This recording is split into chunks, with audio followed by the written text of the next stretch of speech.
What if a core belief in a major world religion isn't quite what it seems? Not because of some historical debate, but because of a potential misreading of the key words in its own sacred text. Today we're diving into a really fascinating textual analysis that asks a pretty bold question. You see, the analysis we're exploring today suggests that if we read the Quran completely on its own terms, without all the external stories and traditions, a totally different picture starts to shape. A picture where the messenger might actually be something timeless. Okay, let's get into it. Here's the game plan for this explainer. We're going to start with the unique method behind this whole analysis. Then we'll apply it to a really important verse, explore a major logical puzzle it brings up, re-examine a bunch of common proof texts, and then wrap it all up with a powerful argument from grammar. So, just to be super clear right up front, this isn't about debating history or questioning whether someone existed. Nope. We are focused 100% on a deep linguistic dive into the Quranic text itself, following the exact methodology laid out in our source material. Okay, so before we can start picking apart any verses, we have to understand the framework. The source we're looking at proposes a really strict, internally consistent way of interpreting the text, and it's absolutely essential to grasp this if you want to follow the logic. So here are the three core principles. First, the Quran explains itself. That means the meaning of any word has to be determined by how that same word is used elsewhere in the book. It's its own dictionary. Second, no external backstories. All those historical narratives and traditions, we set them aside so they don't color the reading. And third, consistency is king. Any interpretation has to work for the entire book. No exceptions, no contradictions. All right, let's put this method to the test. We're going to take our first piece of evidence and break down one of the most significant verses in the entire Quran, chapter 33, verse 40. So here it is. Now, the conventional way to read this verse depends entirely on historical backstories, right? That a prophet named Muhammad didn't have any adult sons, which made him the father of no men, and that he was the very last person in a long line of prophets. But what happens when we use our Quran-only dictionary instead? Let's start with the word rijal, which is almost always translated as men.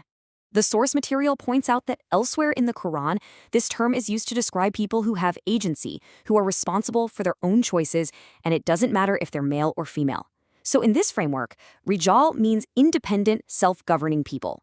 And all of a sudden, this verse isn't about biological fatherhood anymore. It's about spiritual authority. Okay, next up, Khatam al-Nabiyyin, or seal of the prophets. Let's break that down. Khatam means a seal, like something that authenticates or finalizes a document.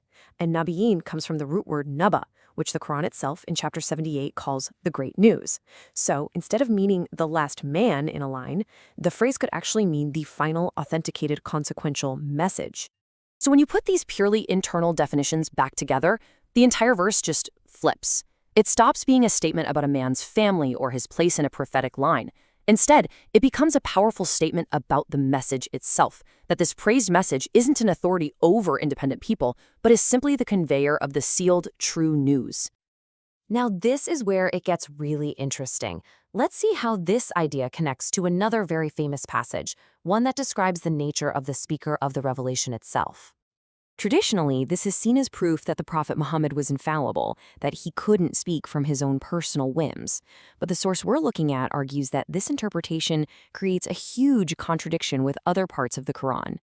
And this table just lays the problem out brilliantly. You see, the Quran says over and over that the messenger is only a human like you, and it even shows instances where he makes mistakes or acts on his own preferences. So, if all humans have desires, what is this companion that never speaks from desire?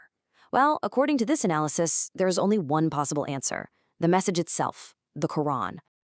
Okay, so keeping that framework in mind, that the messenger could actually be referring to the message, let's go back and re-examine 5 of the key verses that are most commonly used to argue that a prophet's personal traditions are a second source of law right alongside the book.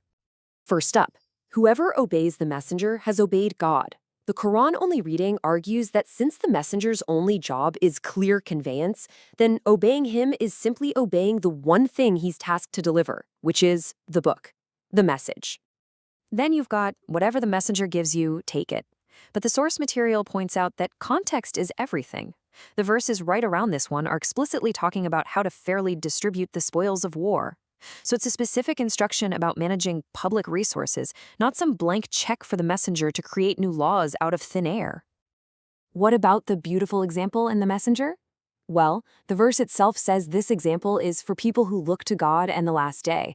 This reading reframes it as a moral example, an example of commitment and patience and steadfastness as described in the verses right around it, not a command to copy personal habits or rituals. Obey God and obey the messenger.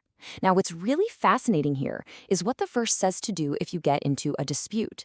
It says, refer it back to God and the messenger. The argument here is that this is a direct command to return to the ultimate source of authority, the book itself, not to the opinions of men interpreting a separate tradition. And finally, this idea that when God and his messenger have decided a matter, it's final. The source argues that since other verses clearly state the messenger can only judge by what's revealed in the book, his decision isn't a personal one at all. It is simply him applying the scripture. The book is the ultimate decider. And this brings us to the final, and maybe the most powerful piece of this entire textual puzzle. It's an argument that hinges on one single, tiny grammatical detail, but it's a detail that really challenges the traditional view at its very core. So let's go back to that verse, whoever obeys the messenger has obeyed God. The real key, according to our source, is hiding in plain sight in the original Arabic verb for obeys, yutir. And here's the kicker. That verb, it's not in the past tense. It's not whoever obeyed. It's in the present tense, which implies a continuous, ongoing action. It means whoever is obeying, right now, today, and tomorrow. And that presents a huge logical problem, right? I mean, think about it. How can a timeless book, which is supposed to be for all people for all time, give a continuous present tense command to obey a person who isn't physically around anymore? According to this analysis, it's impossible. You can't. And that's the final question we're left with.